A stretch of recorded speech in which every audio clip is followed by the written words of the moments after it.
Happy Sabbath po mga minamahal na mga kapatid. Tayo po muli ay mag-aaral ng ating Sabbath Bible lesson. Tayo po ay nasa last portion ng ating quarterly lesson ngayon, lesson number 13, at ang pamagat ay the resurrection and the life. Ang memory verse natin ay, Jesus said unto her, I am the resurrection and the life. He that believeth on me, though he were dead, yet shall he live. Ang introductory quotation naman po natin sa Spirit of Prophecy ay Desire of Ages, page 787. To the believer, death is but a small matter. Christ speaks of it as if it were of a little moment.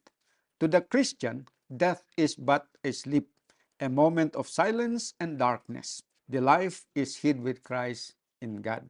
Subtopic number 1 ay pinamagatan na Jesus in Bethany. Number 1 po ito, meron pa pong subtopic number 2, number 3, at number 4, at number 5. Dito po tayo magsisimula na talakayin ang ating lesson, Jesus in Bethany. Upon hearing that Jesus was coming to Bethany, what did Martha do and what conviction did she express? John 8:20 ay nagsasabi hanggang sa 22, Then Martha, as soon as she heard that Jesus was coming, went and met him, but Mary sat still in the house. Then said Martha unto Jesus, Lord, if thou hadst been here, my brother had not died. But I know that even now, whatsoever thou wilt ask of God, God will give thee. So dito mga kapatid, nandito tayo sa continuation ng ating pinag-aralan last Sabbath tungkol kay Lazarus at saka si Jesus. So, sa nakalipas na Sabado ay ating napag-alaman na nung namatay si Lazarus, wala si Jesus doon. Nasa ibang lugar. Nung nabalitaan ni Jesus na siya ay may sakit, hindi niya pinuntahan. Bagkus ay nagpatuloy siya doon sa kanyang gawain na parang walang nangyari. At noong namatay, nalaman din ni Jesus na namatay, hindi pa rin siya agad-agad na nakapunta. It was only after 4 days na si Jesus ay nakabalik muli doon sa Bethany. At dito po yung simula ng ating pag-aaralan. So ngayon, nung nalaman ni Martha na si Jesus ay nandyan na, dumating na, although hindi pa nakarating doon sa kanilang bahay, meron lang nagsabi sa kanya na nandyan na si Jesus, dumating na. Ang ginawa ni Martha, siya po ay umalis. Pinuntahan niya si Jesus. Nung nasa lubong niya, nung nagkita sila, sabi niya, Lord, if thou hadst been here, my brother had not died. Yon yung conviction ni Martha na kanyang inihayag. Sa kanyang isip, kung nandun sana si Jesus, hindi sana yon natuluyan na namatay. Bakit? Sapagkat malakas ang paniniwala ni Martha na si Jesus ay kayang-kaya niya na pagalingin ang anumang klase ng sakit, including yung sakit ni Lazarus. Kaya sinabi niya yon, Lord, if thou hast been here, my brother had not died. Basahin natin ang comments para sa kadagdagan na information. Among the mourning friends were relatives of the family, some of whom held high positions of responsibility in Jerusalem. Among these were some of Christ's bitterest enemies. Ilan doon sa mga bitterest enemies ni Jesus ay mga relatives din pala ni na Mary, Martha, and Lazarus. Christ knew their purpose and therefore he did not at once made himself known. The message was given to Martha so quietly that others in the room did not hear. So yun palang nagsabi kay Martha, the master is coming, ay sa kanya lang nagsabi, parang secret lang, ibinulong lang sa kanya, hindi narinig ng mga tao.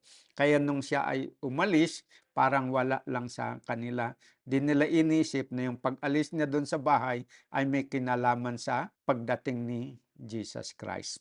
Martha hastened to meet Jesus, her heart agitated by conflicting emotions. In his expressive face, she read the same tenderness and love that had always been there. So, si Martha, nung nakita niya si Jesus, nakita niya yung mukha ni Jesus, ang nabasa niya doon sa mukha ni Jesus ay yung pagmamahal na laging nandun sa kanya. Her confidence in him was unbroken, but she thought of her dearly beloved brother, whom Jesus also had loved. With grief surging in her heart because Christ had not come before, yet with hope that even now he would do something to comfort them, she said, Lord, if thou hast been here, my brother had not died. Yun palang sinabi niya na yun, ay meron siyang gustong ipahiwatig. Inaasahan niya na kahit ganun na na-late na siya, but still, sabi niya dito, with grief surging in her heart because Christ had not come before, yet with hope that even now, He would do something to comfort them. Yan. Meron siyang inaasahan pa rin niya, nasa kabila ng pangyayari na hindi siya nakarating ng maaga, namatay na yung kapatid niya, ay meron pa rin siyang gagawin to comfort them. Hindi nga lang niya alam kung ano yon, pero sigurado sa kanyang puso na meron at merong gagawin si Jesus para i-comfort sila. Over and over again, amid the tumult made by the mourners, the sisters had repeated these words. With human and divine pity, Jesus looked into her sorrowful, careworn face. Martha had no inclination to recount the past. All was expressed by the pathetic words, Lord, if thou hast been here, my brother had not died. But looking into that face of love, she added, I know that even now, whatsoever thou wilt ask of God, God will give it thee. Meron po tayong lesson na matututunan dito kay Martha. Ano po yun? Yung sinasabi dito, gusto kong i-highlight. Her confidence in Him, in Christ, was unbroken. Ibig sabihin, sa kabila ng karanasan na tila pinabayaan niya si Lazarus, although nakaramdam siya ng disappointment doon sa action ni Jesus, ngunit yung kanyang confidence, pagtitiwala kay Jesus ay hindi nasira, unbroken. Yon sana po ang dapat meron sa atin na mga mananampalataya. Sa kabila ng mga pangyayari na maaring magsasuggest na tayo ay pinabayaan ni Kristo, sana naman yung ating confidence ay hindi masisira. It should not be broken, mga kapatid. Okay, yan ang isang napakaganda na lesson na makukuha natin. Dadako na tayo po dito sa subtopic number 2. The ultimate promise of hope. Ano kaya itong ultimate promise of hope? Tutuklasin po natin habang ating papag-aralan. Of what did Jesus assure Mary? Anong assurance ang ibinigay ni Jesus kay Mary? John 11:23. Jesus said unto her, Thy brother shall rise again. Ang iyong kapatid ay mabubuhay muli. Yan po ang assurance na ibinigay ni Kristo dito kay Martha. Next question, what did she understand by this? Ano ang naintindihan ni Martha nung sinabi ni Jesus, Thy brother shall rise again? Martha said unto him, I know that he shall rise again in the resurrection at the last day.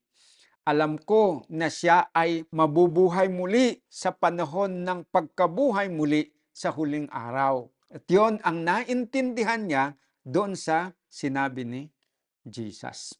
Ang komentary po dito sa Desire of Ages 5:30 ay nagsasabi, tandaan natin ito, Jesus encouraged her faith. Sino? Faith ni Martha. Sa paanong paraan? Sa kanyang pagsasabi, Thy brother shall rise again. His answer was not intended to inspire hope of an immediate change. Hindi niya ibig sabihin na immediately na mangyayari. Ang intention ni Jesus sa kanyang pagsasabi na yon ay yung assurance na in the last days ay mareresurrect pa rin si Lazarus. At yung gagawin pala ni Jesus doon sa kanya ngayon is a symbol o representation of what is going to take place pag siya ay dumating na dito sa mundo for the second time and resurrect the dead. Kaya sabi dito, He carried Martha's thought beyond the present restoration of her brother and fixed them upon the resurrection of the just. Kailan mangyari yung resurrection of the just? At the second coming of Jesus. At yon ang mababasa sa verse 28 and 29 na merong resurrection of the just and the unjust.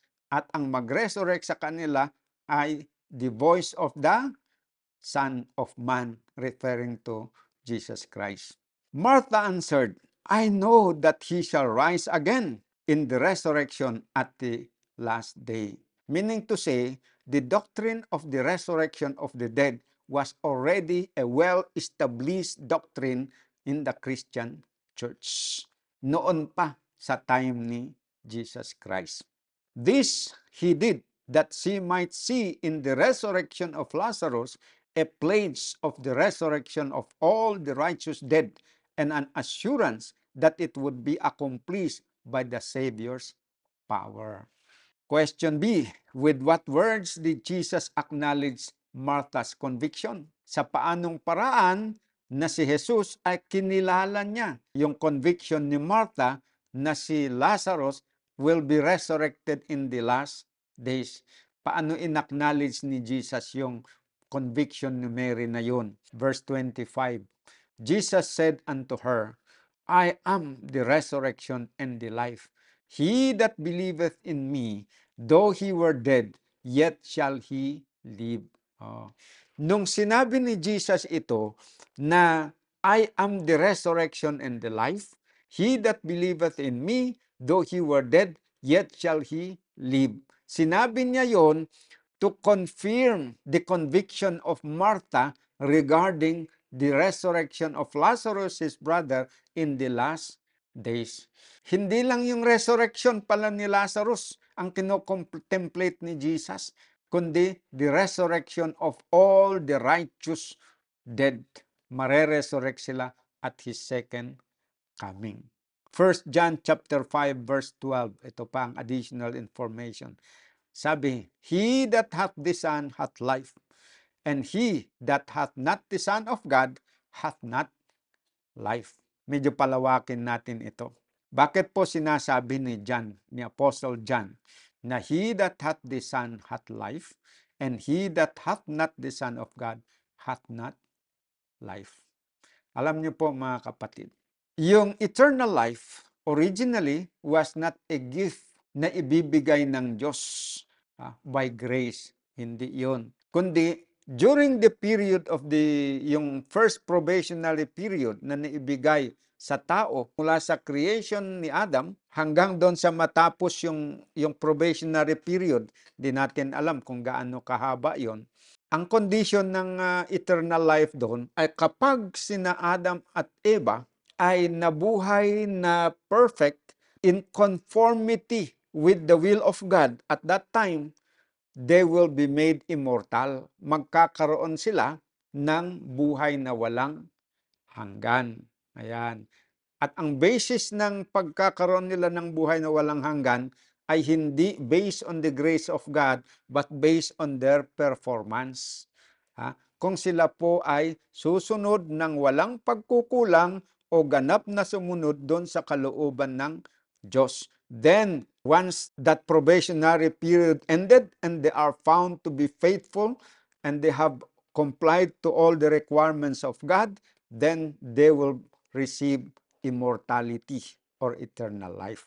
Pero sa first probationary period na ito, bumagsak sina Adam at Eva. Bakit? Sapagkat yung pong pinagbabawal ng Diyos na huwag nilang kainin ay kinain po nila. So nagkasala sila. At dahil nagkasala sila, they forfeited that eternal life that should have been given to them had they been faithful and obedient to all the commandments of God during that probationary period. At dahil sila po ay nagkasala, hinatulan sila ng kamatayan. Pero dahil sa plan of redemption, si Jesus ang nag-intervene doon din sa araw na yon ng pagkakasala ni na Adam at Eva. Nag-intervene, He presented Himself as the Savior of the word. Siya po ay nangako na siya ang aangkin doon sa parusa ng kamatayan upang sa ganun, etong mag-asawa na si Adan at Eva ay hindi papaslangin, hindi e-execute dahil doon sa kanilang kasalanan. Dahil nga inako ni Kristo yung responsibility na siya ang magbabayad doon sa kasalanan ng mag-asawa na ito. At dahil doon, binigyan ng Diyos sina Adam at Eva ng another probationary period. At yung second probationary period na ito ay ibinigay sa kanila dahil sa biyaya. So yung salvation dito sa second probationary period ay tinatawag na salvation by grace.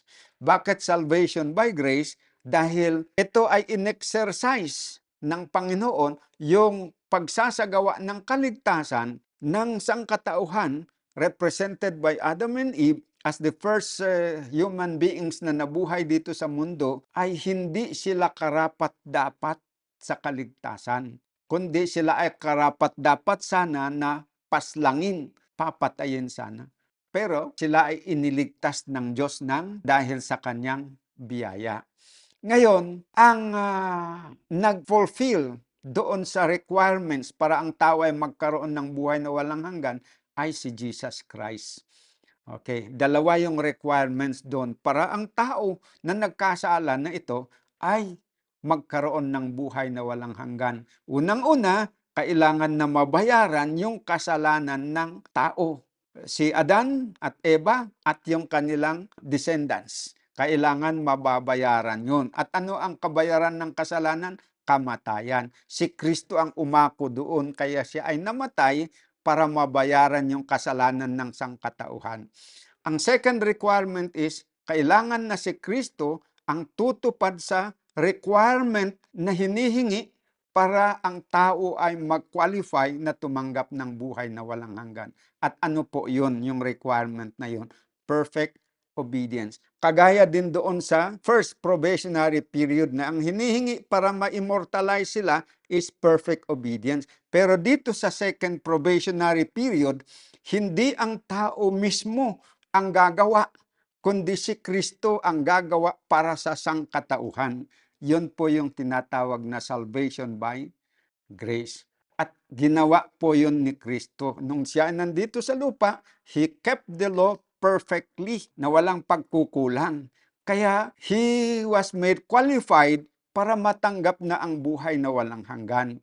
Ang kagandahan dito is yung buhay na walang hanggan na itrinabaho ni Jesus Christ sa pamagitan ng kanyang pagsunod na ganap sa kautusan ng Diyos ay kanyang ibibigay para sa tao na walang bayad.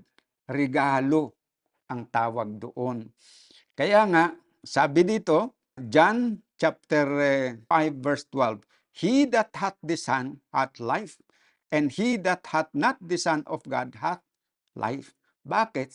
Dahil yung buhay na walang hanggan na kinita ni Jesus Christ, itrinabaho ni Jesus Christ, ay ibinigay na ng Diyos Ama sa Kanya sa 1 John chapter 5 verse 11. Kaya nasa anak ng Diyos yung buhay na walang hanggan na trinabaho ni Jesus Christ para sa lahat ng tao. Kaya sino man ngayon na aangkin kay Kristo ay mapasa kanya yung buhay na walang hanggan na yun. Yun po ang ibig sabihin ng He that hath the Son hath life, and he that hath not the Son of God hath not life. Yung ayaw sumampalataya kay Kristo, ayaw isuko ang kanilang sarili kay Kristo, hindi nila makakamtan yung buhay na walang hanggan. Okay, dadako tayo sa subtopic number 3. Jesus wept. Describe the actions and words of the grief-stricken Mary. Ilarawan daw po yung mga actions at mga salita ni Mary. John 11:28-32. And when she had so said, she went her way and called Mary her sister secretly, saying, The Master is come and calleth for thee. As soon as she heard that, she arose quickly and came unto him. Now, Jesus was not yet come into the town, but was in that place where Martha met him. The Jews then, which were with her in the house, and comforted her, when they saw Mary, that she rose up hastily and went out, followed her, saying, She goeth unto the grave to weep there.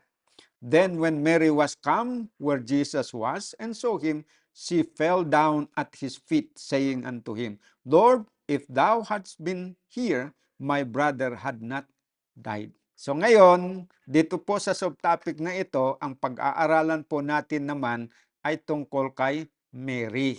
Kanina, ang pinag-aralan natin tungkol kay Martha. Sekreto niya na sinabihan si Mary na kapatid na, The Master is come and calleth for thee. Yon ang ibinulong niya kay Mary. Si Mary naman, siya ay tumayo at siya ay umalis doon sa bahay na ang layunin niya ay upang puntahan din si Jesus Christ. Ito namang mga kasama doon sa bahay, yung mga relatives na nandun, nung nakita nila na si Mary ay umalis, iniisip nila siya ay pupunta doon sa libingan upang magdalamhati o iiyak doon. Sila ay lumabas din sa bahay at sumunod doon kay Mary. Ang pinuntahan niya ay si Panginoong Hesus Kristo.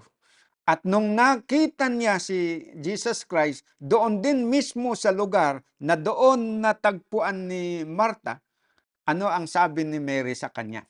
Lord, if thou hast been here, my brother hath not died. Dito, makikita natin na yung conviction ni Mary, parehas doon sa conviction ni Martha. Ano yung conviction ng dalawang magkapatid na ito? Kung si Jesus ay nandun sana nung si Lazarus na kapatid nila ay may sakit, hindi sana namatay yung kanilang kapatid. When Jesus saw Mary and some of the Jews weeping, what did Jesus do and why? Okay, basahin natin. When Jesus therefore saw her weeping, and the Jews also weeping, which came with her, he groaned in the spirit and was troubled. Yung spirit na tinutukoy dito, yung kanyang kaisipan, yung kanyang isip, and was troubled, nagulumihanan. At sinabi niya, Where have ye laid him? Saan ninyo inilibing si Lazarus? They said unto him, Lord, come and see. Then ang sumunod, verse 35, Jesus wept. Ito yung tinatawag na the shortest verse in the whole Bible. John 5:35. Maiksi pero mahalaga ang kahulugan. Jesus wept. Ngayon, ang tanong, bakit? Bakit niya sinabi saan nyo inilibing at bakit siya umiyak? Yan po ang tutuklasin natin. Desire of Ages 533. When Jesus therefore saw her weeping, si Mary, and the Jews also weeping which came with her, he groaned in the spirit and was troubled. Tatlo pala yung punto dito, no? Tatlo yung punto na ginawa ni Jesus. Una, he groaned in the spirit and was troubled. And then sabi niya, where did you buried him? At pangatlo, Jesus wept. Dito sa sinabi na he groaned in the spirit and was troubled. Bakit? He read the hearts of all assembled. Ano po ang maintindihan natin dito? Paano niya mababasa ang puso nila? Anong ginamit niya sa pagbasa? Tandaan natin, meron siyang dalawang likas o nature. Likas ng pagiging tao at likas ng pagiging Diyos. Bilang tao, ang isang tao ba ay may kakayanan na basahin niya puso ng kanyang kapwa? Wala. So pag sinabi dito na Christ read the hearts of all assembled, anong ginamit niya dito na kapangyarihan? Kapangyarihan bilang tao o kapangyarihan bilang Diyos? Kapangyarihan bilang Diyos. Dahil ang Diyos ang may kakayanan na bumasa sa puso ng mga tao. Okay? He saw that with many, what passed as a demonstration of grief was only pretense. Doon sa maraming mga tao na nandun, yung pong nakikita na parang sila ay talagang nagdadalamhati para sa karamihan, pretense pala yun, pagkukunwari. Hindi sila totoong nagdadalamhati. Hypocritical sorrow ang tawag dito. Nakita din yan na hindi magtatagal, they will be planning the death not only of the mighty miracle worker, referring to Jesus, but of the one to be raised from the dead. Christ could have stripped from them the robe of pretended sorrow, but he restrained his righteous indignation.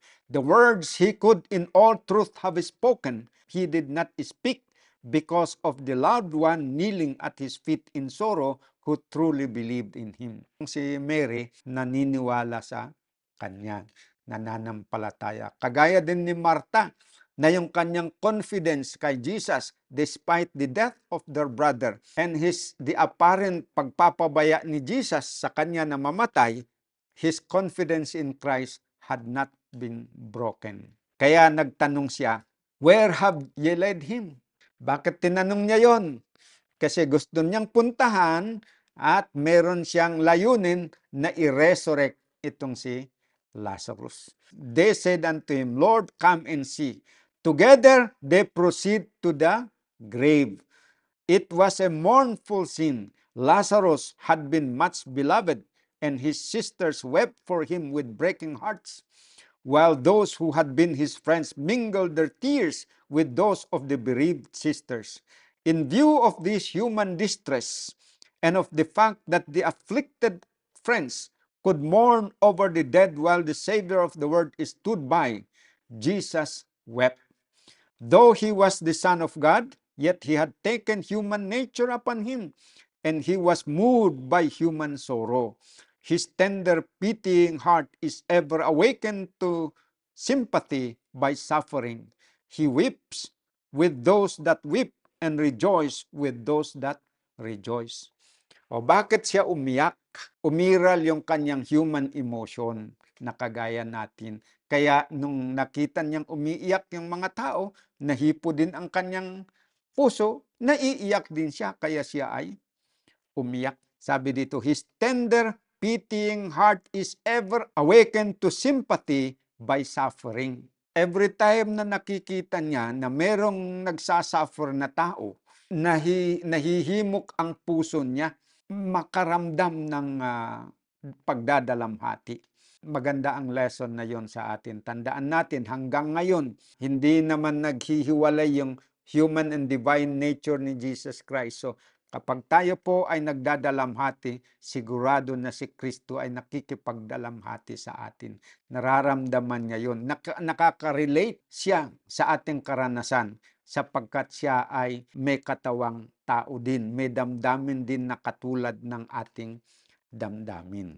Question, how is this moment in Jesus' life to be an example for us?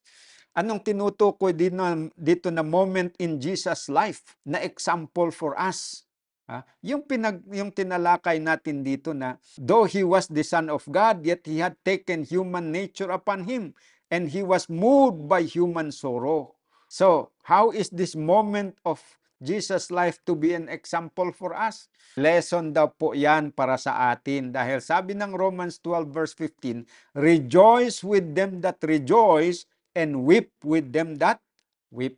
Makipagsaya kayo doon sa mga masaya at makipagdalamhati kayo doon sa mga nagdadalamhati.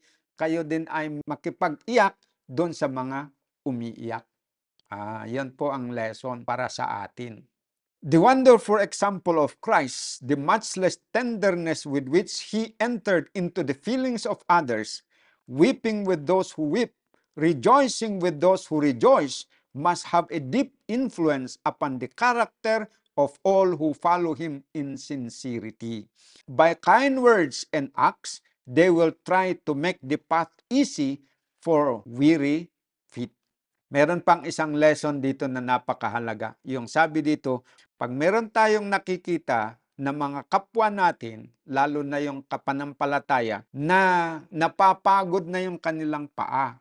Hindi naman literal na napapagod. Sa literal na napapagod, pwede nating tulungan. Sa spiritual na pagkapagod, yung interpretation is pag nahihirapan na ang isang tao. dapat tulungan natin sila. Yun po ang pagsikapan natin na isakabuhayan. Papaano natin sila tulungan? Make their way easy. Gawin natin yung buhay nila na mas magaan kasi nahihirapan nga sila. Papaano? Anong gagawin natin? Dalawang bagay ang binanggit dito. By kindly words and acts. Kung nabibigatan, nagdadalamhati ang isang tao, huwag nating dagdagan yung kanilang pagdadalamhati, kundi i-comfort natin gamit ang magandang mga pananalita. At pangalawa, gagawa tayo ng aksyon to lighten their burden. Dito tayo sa subtopic number 4, cooperation between God and humanity. What command did Jesus give to those around him? John 11:38, Jesus said, "Take ye away the stone." Martha, the sister of him that was dead, said unto him, Lord, by this time he stinketh, for he hath been dead 4 days.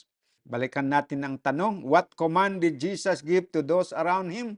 Ang sabi niya, take away the stone. Anong stone yon?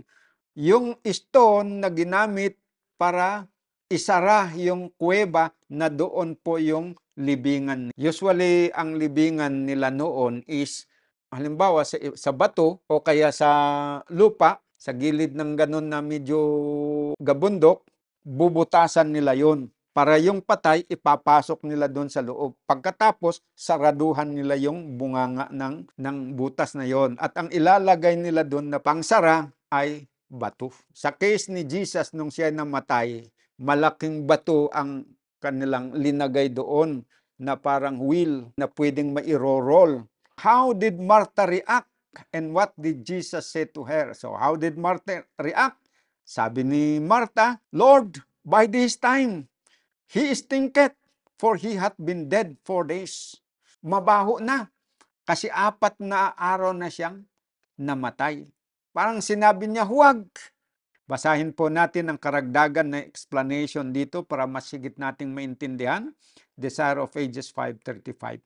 When the Lord is about to do a work, Satan moves upon someone to object. Ayan po ang isang lesson na matutunan natin dito sa karanasan.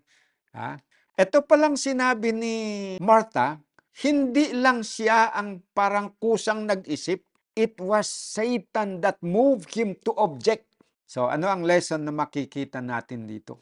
Si Satanas ay meron kakayanan na magbigay ng impression sa ating isipan na kung minsan inaakala natin na normal lang o natural lang na isip na galing sa atin. Pero hindi natin namamalayan na karamihan pala mga kapatid, si Satanas ang nagbibigay ng impression. Si Satanas ang nagmumove sa atin para isipin natin ang ganun. So dito sa senaryo nito, unaware siya, hindi siya aware na yung sinasabi niya, that is a suggestion from Satan pala. He was following the suggestion of Satan. Yan po ang makuha natin dito. When the Lord is about to do a work, Satan moves upon someone to object. But Martha's positive and ambitious nature asserted itself. She was unwilling that the decomposing body should be brought to view. The human heart is slow to understand Christ's words, and Martha's faith had not grasped the true meaning of his promise. Sabi ni Jesus, thy brother will rise again. Totoo na Christ is trying to show him about the resurrection in the last days. Yan, totoo yun. Pero additionally, totoo rin na meron siyang layunin na i-resurrect. Christ reproved Martha, but his words were spoken with the utmost gentleness. Said I not unto thee, that if thou wouldest believe, thou shouldest see the glory of God? Why should you doubt in regard to my power? Why reason in opposition to my requirements? You have my word. If you will believe, you shall see the glory of God. So, isang lesson mga kapatid dito na makukuha natin na gusto kong i-highlight, yung sinasabi dito na yung pag-reprove, pagsaway ni Kristo doon kay Martha, doon sa kanyang pag-object at yung pagsaway niya na pag-point out niya na medyo nagkulang siya ng pananampalataya.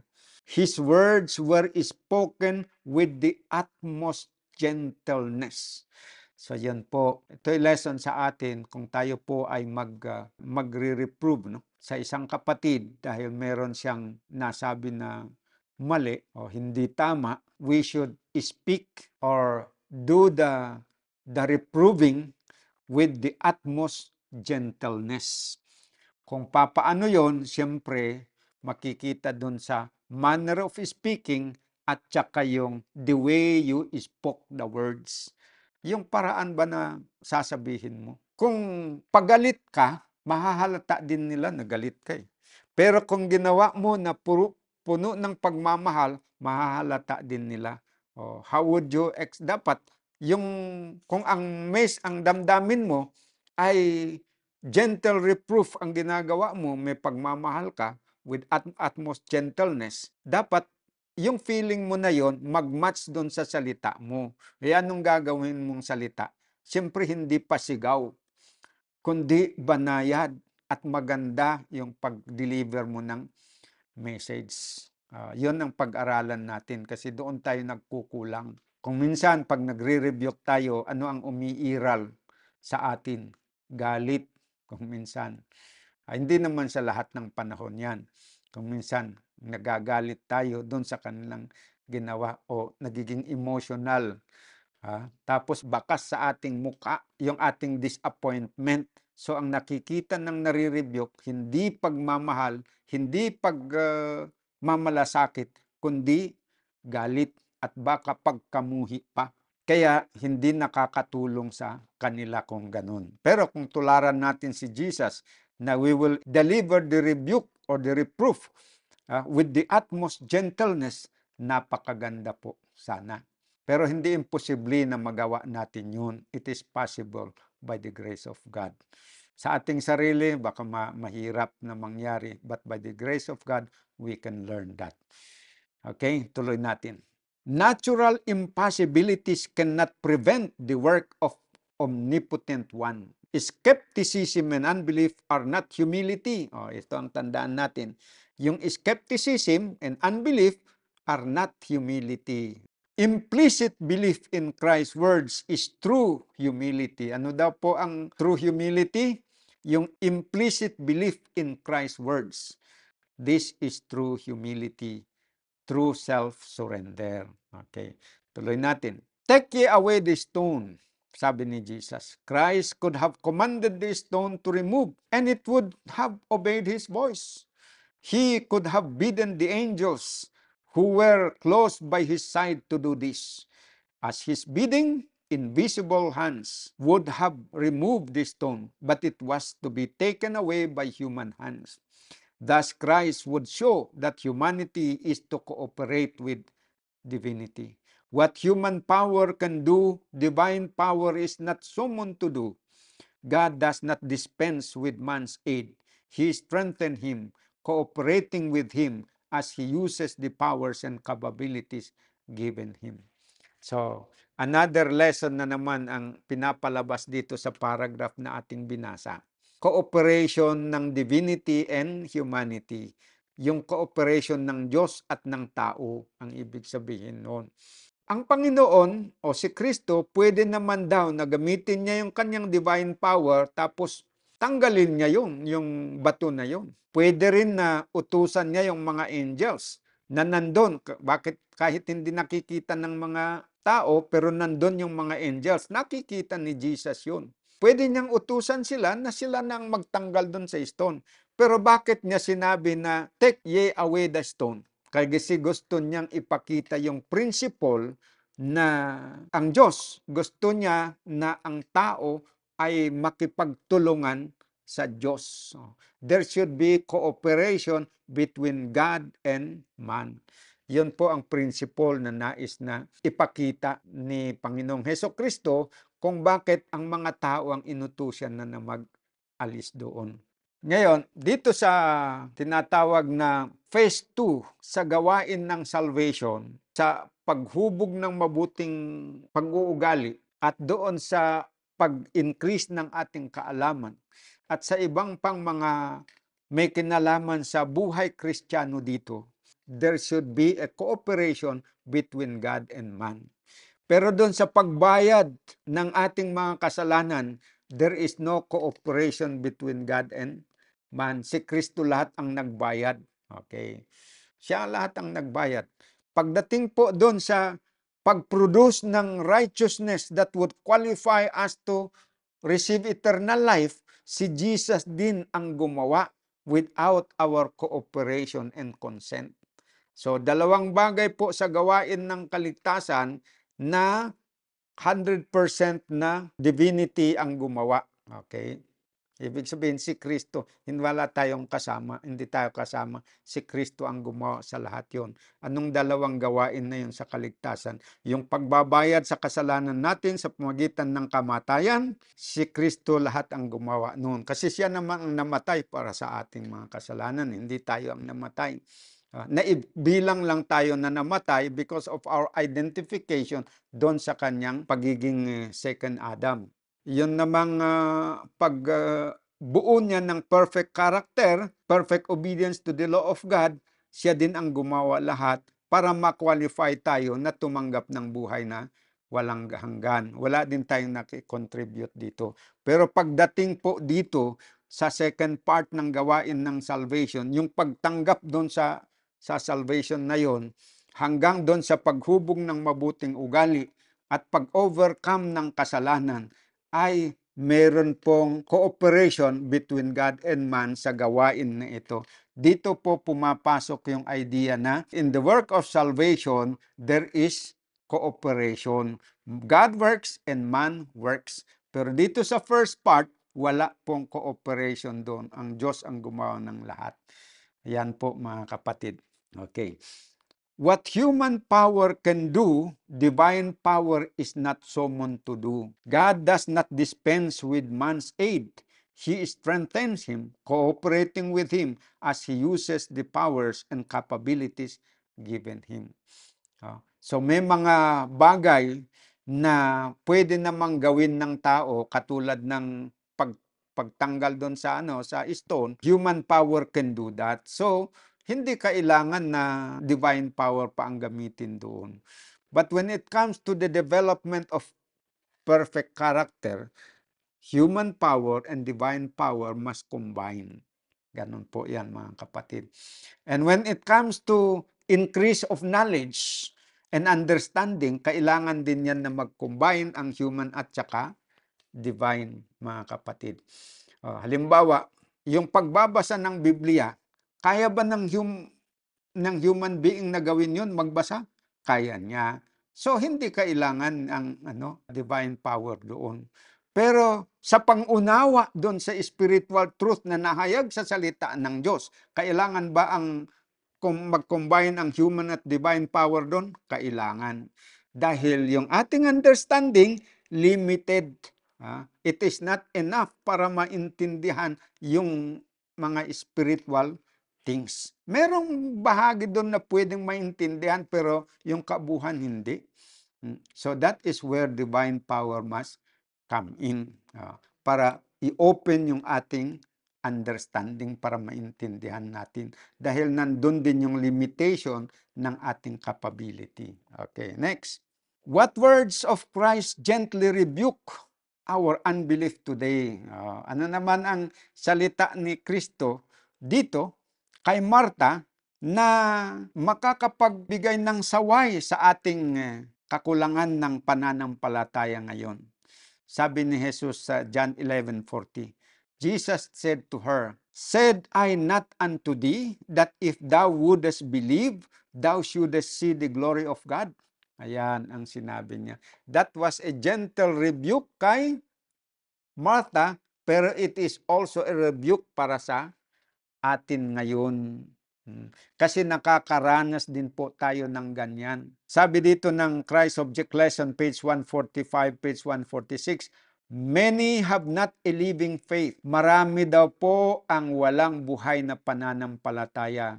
I-examine natin ang ating sarili. Baka isa tayo doon. Malay mo, ako din, ganun. Baka nagkukulang din ako ng living faith. This is why they do not see more of the power of God. Bakit na po hindi natin nakikita ang higit pa doon sa kapangyarihan ng Diyos? Because of our unbelief. Merong unbelief doon sa atin. Itong mga walang living faith, they plan and devise, but pray little. Halimbawa, 24 hours. Ilang beses bang manalangin doon ang masasabi na pag na-reach mo yung, let's say, 10 times a day na mag-pray, ang isang may buhay ng pananampalataya, pag nagkulang ka doon, ang ibig sabihin nun is you pray little. Baka isa na ako doon. Kung hindi natin nararanasan yung trabaho ng kapangyarihan ng Diyos na nagtatrabaho sa atin, if we do not experience more of that power, it is because of our unbelief. Resulta yan ng ating unbelief. Nagkukulang tayo sa pananampalataya. We may plan and devise, but pray little and have little real trust in God. They think they have faith, but it is only the impulse of the moment. Failing to realize their own need or God's willingness to give, they do not persevere in keeping their request before the Lord. Ito pala ang isa. Dapat meron tayong perseverance sa ating, kung meron tayong rene-request sa Panginoon.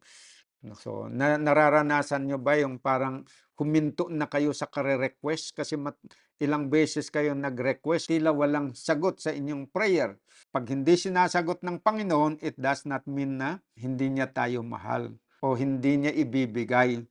Yung silence niya o yung hindi niya pagbigay sa pagtugon sa ating panalangin, it does not always mean na ayaw niyang ibigay. Sometimes it means kulang tayo ng energy sa pag-request. Kulang tayo ng perseverance sa pag-request. Gusto niya na mag-persevere tayo. Yon ang isa na lesson doon. So tandaan natin yon mga kapatid. Pag hindi nasasagot yung ating panalangin, huwag tayong hihinto. Who knows kung mag-persevere tayo after 1 month maipagkaloob sa atin. After 1 year, maipagkaloob. After 5 years, na ipagkaloob. Maalala ko yung karanasan ng isang kapatid na ang kwento ng kanyang buhay, merong local church doon sa kanilang lugar na 40 years they have been praying na merong ma-convert doon sa lugar na yon. Ngayon, nung siya ay na-convert, kinuwento sa kanya na you are now the answer of our prayers. We have been praying for over 40 years and now you are converted. Biro mo yun, hindi sila huminto sa kape-pray na merong ma-convert na masigasig sa missionary work. And it was answered after 40 years. Ayan mga kapatid. So ang lesson dito, we should persevere in our request to God. Last subtopic natin, Jesus resurrects Lazarus. What prayer did Jesus offer beside the sepulchre? John 11 verse 41 to 42. Then they took away the stone from the place where the dead was laid, and Jesus lifted up his eyes and said, Father, I thank thee that thou hast heard me, and I knew that thou hearest me always. But because of the people which stand by, I said, that they may believe that thou hast sent me. Yan po mga kapatid. Ang sabi, so what prayer did Jesus offered beside the sepulchre? Ang prayer niya ay ganito, Father, I thank thee that thou hast heard me, and I knew that thou hearest me always. But because of the people which stand by, I said it, that they may believe that thou hast sent me. Ito po yung prayer niya. Whether ito is quoted in toto, ibig sabihin na walang kulang, walang labis, na kung ano yung binigkas ni Jesus sa prayer na ay ganun po yung pagkasulat dito, we don't know. O kaya, this is only the summary of his prayer. Pwedeng ganun, but we cannot tell. Basta ganito ang nakasulat tungkol sa prayer ni Jesus. So nasagot natin yung tanong, what prayer did Jesus offer beside the sepulchre? Question B, with what words did Jesus resurrect Lazarus? So sino ang nag-resurrect kay Lazarus? si Jesus. John 11:43. And when he thus had spoken, he cried with a loud voice, Lazarus, come forth. Sumigaw siya, no? Lazarus, come forth. Yun po ang mga salita na binitiwan ni Jesus when he resurrected Lazarus. What happened immediately? Ano naman ang nangyari after ng sinabi ni Jesus na yun? Verse 44. And he that was dead came forth, bound hand and foot with grave clothes, and his face was bound about with a napkin. Jesus said unto them, Loose him and let him go. Ayan po ang nangyari. The dead came forth. Yung namatay na si Lazarus ay bumangon at lumabas doon sa libingan. He came forth, bound hand and foot with grave clothes, and his face was bound about with a napkin. So, bumangon, ayan, nakita nila at sabi ni Jesus, alisin nyo yung nakabalot sa kanya.